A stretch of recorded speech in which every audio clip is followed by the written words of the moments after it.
Olá, que o Senhor nos abençoe nessa meditação que nós teremos no Salmo 90. Vamos aqui rapidamente meditar sobre a eternidade divina e a brevidade humana. Nos diz assim o Salmo 90: Senhor, Tu tens sido o nosso refúgio de geração em geração. Antes que os montes nascessem e se formassem a terra e o mundo, de eternidade a eternidade Tu és Deus. Tu reduzes o homem ao pó e dizes: tornai filhos dos homens, pois 1000 anos aos teus olhos são como o dia de ontem que se foi e como a vigília da noite. Esse é um salmo de Moisés e coloca diante de nós essa importante meditação. A nossa brevidade, daqui a pouco eu leio um trecho sobre isso, nesse mesmo salmo, e a eternidade de Deus. Dentro da teologia cristã, somente Deus é eterno, nenhum outro ser. A matéria também, nada absolutamente é eterno, a não ser Deus, que é o Criador. Por isso compreendemos que a realidade física e material que existe, ela é proveniente do espiritual eterno, Deus. Eternidade é uma qualidade daquilo que não tem princípio e nem fim. Portanto, Deus não tem princípio de existência e nem fim de existência. Por isso, Ele é eterno. Se Ele é eterno, Ele existe inclusive antes do tempo, porque o tempo é uma criação também de Deus. Quando Ele cria as coisas materiais, Ele também cria o tempo, e todas as coisas materiais são regidas pelo tempo. Então, Deus é atemporal. Existe antes do tempo. É uma concepção que nós certamente temos uma grande dificuldade de compreender. Mas é exatamente isso. Antes do princípio de todas as coisas só havia Deus. Somente Ele e mais nada. Não havia espaço, não havia universo, não havia outro tipo de vida e não havia tempo. O tempo é a sucessão de momentos. Não havia essa sucessão. Inclusive, o texto diz que antes que formasse os montes, Ele de eternidade a eternidade já era Deus. E ainda esse texto nos diz o seguinte, o verso 4: pois 1000 anos aos teus olhos são como o dia de ontem que se passou. Então, o tempo, na verdade, não influencia Deus de modo algum, porque Ele é antes do tempo. E nós? Nós, na verdade, somos regidos pelo tempo. Nós vivemos no mundo físico e o mundo físico é regido pelo tempo. Nada aqui nesse mundo físico vive fora ou além do tempo. Por isso que nós nascemos, nós desenvolvemos, crescemos, experimentamos momentos, experiências no tempo, né? No passado, agora no presente e também no futuro. E um dia partiremos desse mundo físico através da morte física.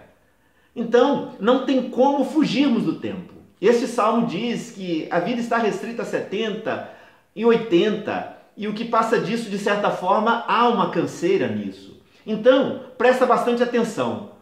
A nossa vida é passageira. Então, olha bem o contraste. Deus eterno e nós, os seres humanos, passageiros. Nós de fato precisamos, portanto, dessa maneira, aprender a viver. Olha bem o que nos diz o texto bíblico neste salmo sobre a vida humana. Pois todos os dias se passam na tua ira, acabam-se os nossos anos como um breve pensamento. Então, é assim a nossa vida. Por isso que quanto mais velho nós vamos ficando, nós vamos tendo a sensação de que a vida é muito rápida. O tempo está correndo. E diante desse dilema, eternidade e brevidade, é claro que nós não somos eternos, somente Deus, nós precisamos saber lidar com o tempo. Diz o verso 12 deste salmo: ensina-nos a contar os nossos dias para que alcancemos coração sábio. Então, a compreensão do tempo e a condição de saber viver o tempo, isso traz para nós um coração sábio. Então, eu quero aqui te dar alguns conselhos para que nós possamos adquirir uma sabedoria maior em relação à nossa vida e ao tempo, baseado no próprio Salmo, na própria palavra de Deus, em outros textos. Em primeiro lugar, o Salmo diz: ensina-nos a contar os nossos dias, de maneira que alcancemos coração sábio. Portanto, nós temos que ter esse discernimento. Então, vai aí alguns conselhos para todos nós. O primeiro, nós precisamos aprender a viver o presente. Sempre o presente. Nós só vivemos no presente.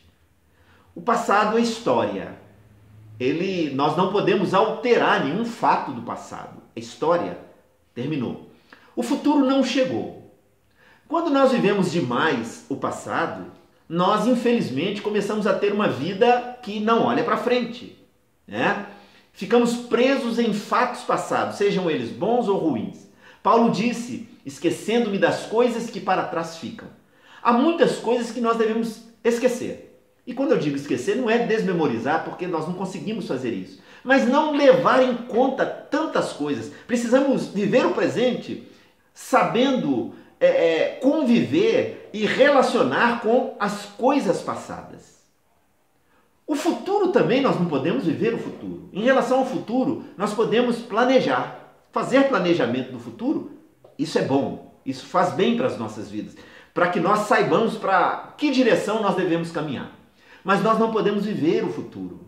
Viver o futuro, de certa forma, traz ansiedade para o nosso coração. E nós não devemos viver dessa maneira. Temos que viver o dia de hoje, como a própria Bíblia diz. O nosso tempo, o único tempo que temos chama-se hoje, é o presente. Sabendo viver ou nos relacionar com passado e futuro, mas sobretudo vivendo o presente. E como que nós vivemos o presente? Bem, fazendo as coisas que são necessárias para hoje. Por exemplo, em relação a Deus, o profeta Isaías diz o seguinte: buscai ao Senhor enquanto se pode achar. Quando é que nós podemos buscar a Deus? Somente no presente. Somente no presente nós podemos e devemos buscar a Deus. Então busque a Deus hoje. Busque a Deus no seu presente. Não deixa para amanhã. Nós não sabemos quanto tempo temos. E no passado, é impossível voltar ao passado. Então essa é a primeira dica em relação a Deus. A segunda, em relação às pessoas. Vamos conviver com as pessoas hoje. Vamos amar hoje. Vamos perdoar hoje. Vamos consertar as coisas que talvez não estejam adequadas hoje. Porque o momento que nós temos e que a outra pessoa também tem é somente hoje. Então pense nisso. Pense nisso e vamos viver com sabedoria, sabendo contar os nossos dias. Saber contar os nossos dias não é uma questão meramente matemática. Não, é saber viver o tempo de hoje. Tantas pessoas estão com o coração no passado, outras no futuro. E o dia de hoje ela não vive. E ela não faz as coisas que são devidas para hoje. Portanto, tenhamos todos nós esta sabedoria. Esta sabedoria. Muitos dizem que o tempo é dinheiro. Não, o tempo é muito mais do que isso. O tempo é vida. O tempo é vida. Então nós precisamos viver no dia de hoje, debaixo da graça de Deus, de acordo com tudo aquilo que Deus tem colocado ao nosso dispor e que todos saibamos viver segundo a graça de Deus. Deus te abençoe. Viva hoje. Tome as decisões de hoje. Hoje. Não deixa para amanhã. E que Deus te abençoe e te dê sabedoria. Um forte abraço.